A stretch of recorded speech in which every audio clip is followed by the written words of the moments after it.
Hi folks, great work on your chapter 12 quiz. Now it's time to talk about Duff, chapter 13, Elements of New Testament Greek, our textbook.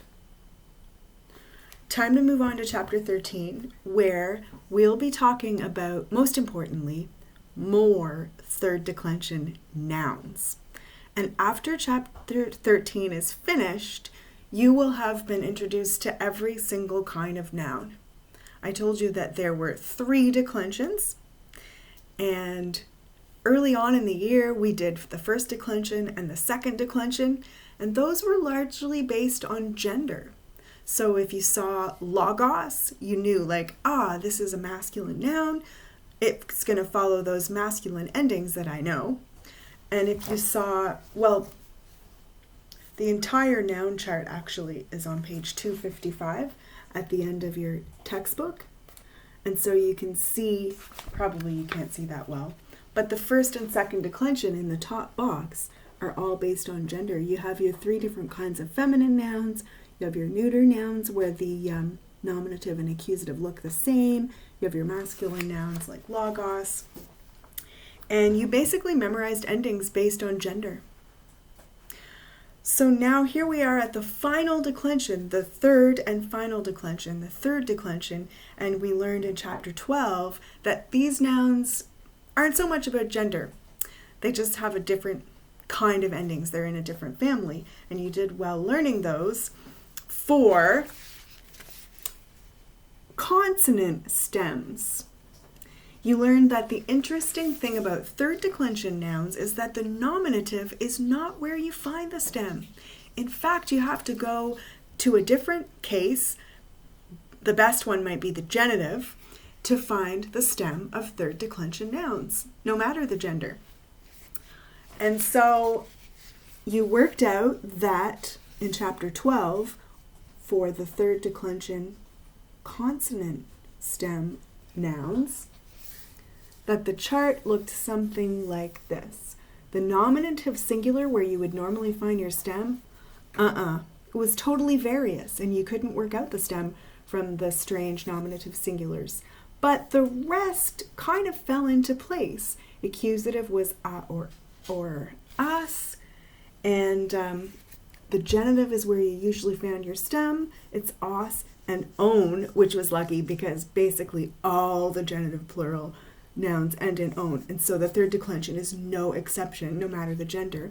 And then the dative endings were e or sin, and remember that we noticed that depending which consonant the stem of a noun ends in, it might meld together with that sigma of the ending sin, and it might do some expectable little changes.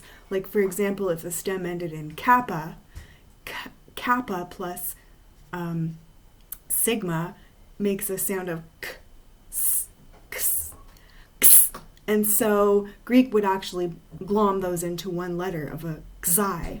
And so we just realized that depending on the consonant, it might do something funny with that sigma. But here was a nice, steady chart that worked for the third declension nouns that end in consonants. And also, we noticed that the same thing goes on with neuter that happens in the other nouns we've seen. The nominative and the accusative are identical in neuter, and that stayed the same for third declension nouns. The whole chart of all of your nouns, which now, after 13, you know, is to be found on page 255 in your textbook. And you'll be happy to know that there are no other kinds of nouns after chapter 13. So, for examples of consonant third declension nouns that have their stem ending in a consonant, these are some of the vocab words we learned for chapter 12. We had aner, andros, we had aster, star, aner is man, we had gune, which is woman, we had nux, night, charis, pure, rhema, soma. And the thing to notice about these is that when you see them in your vocab, in your glossary, there's a lot more going on the glossary is giving you a lot more information. And that's because before, when you just looked up, you could just look at the nominative singular and you would know everything you needed to know about the noun. But now your glossary is needing to give you the genitive as well, because the genitive is where you actually find your stem, and it also is giving you the definite article, so you'll know the gender, because you can't guess the gender of these from the stem, because it's the same for masculine and feminine and neuter, and the only difference in neuter is that the nominative and accusative are the same. So these were the kinds of words we learned in chapter 12. But what kinds of third declension nouns are we going to meet up with in chapter 13? Well, you might have guessed that since we looked at stems that end in consonants in chapter 12, we're going to look at stems that end in vowels in chapter 13. So one of the items to learn about in chapter 13 is third declension nouns that have stems that end in vowels. And different things happen depending on which vowel the stem ends in. So there are 4 types. So type number 1 you'll find in your textbook is stems that end in iota. So iota stems. These tend to be feminine, the ones that have an iota stem.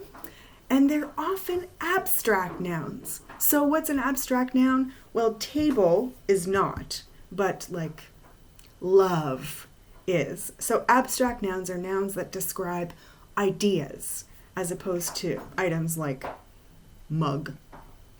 So yes, the nouns with the stems ending in iotas are often feminine and often abstract. An example of that would be gnosis, which means knowledge, which is an abstract noun, and it's feminine. And a second type, these are the 2 most common types. The second type of stem that ends in a vowel is nouns that end in EU, epsilon, upsilon, eu. And so these ones are often masculine, and in fact they're often occupations, such as basileus, or king/emperor ruler, or hiereus, priest. And I have these connected together because they're very similar. Yeah. The third type, I almost don't even need to tell you about it because it's so rare, but there are some nouns, third declension, that end in an upsilon at the end of their stem. And an example would be ichthus, which means fish. But to be really honest, these are very uncommon. In fact, ichthus is the only one that shows up in the New Testament at all, and it's in there 20 times. And so that is the only one that's relevant for this class. But there it is. And then finally, the last type of third declension noun that has a vowel that ends in a stem are the ones that end with, they have a stem ending in epsilon. And these ones are usually neuter, but you can guess what happens here. Epsilon is one of those letters we call weak, not very forceful. And so sure enough, that weak epsilon combines with the endings, however the endings begin. And so you may not ever see the epsilon in the actual word as it's used. So for example, ethnos is one of these. The stem is actually ethne, but you'll rarely see that. Here's how that looks. Here's how that works out. So here's your chart of how it actually declines with nominative, accusative, genitive, and dative. So ethnos and ethnos, same for accusative and nominative because it's neuter. Same with the plural for accusative and nominative. Ethne and ethne. What's happened to the epsilon here? It's just, well, the nominative's weird as usual. It's just disappeared here. We've had an epsilon plus an alpha. It's turned into an eta. What happens in the genitive? Ethnus. The epsilon is there, but it's combined with the os. It turns into ethnus. What's happened in the genitive plural? Ethnon, because genitive plural in nouns is always own, which we love, but secretly there's an epsilon hanging around there in the mists of the sky, but we don't see it. What happens with the dative? Ethne. So it's epsilon plus iota. It stays and you actually see it there, ethne. And finally, the dative plural, ethnesin. There's your sin ending. Nothing weird happens. Epsilon and sigma can go together, so it actually stays there. So that's how those look. Now what I want you to do, before we go any further in the chapter, because we have some other things in there too, some adjectives, we have the word one, which is a bit more complicated than it is in English.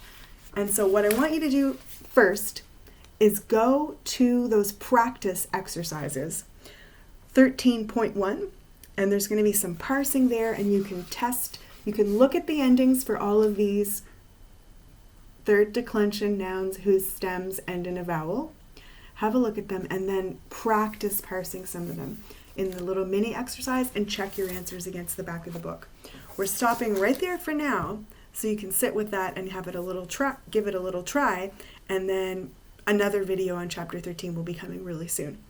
Good luck and celebrate, because this is it for nouns. You have learned all of the kinds as of right now. See you next time.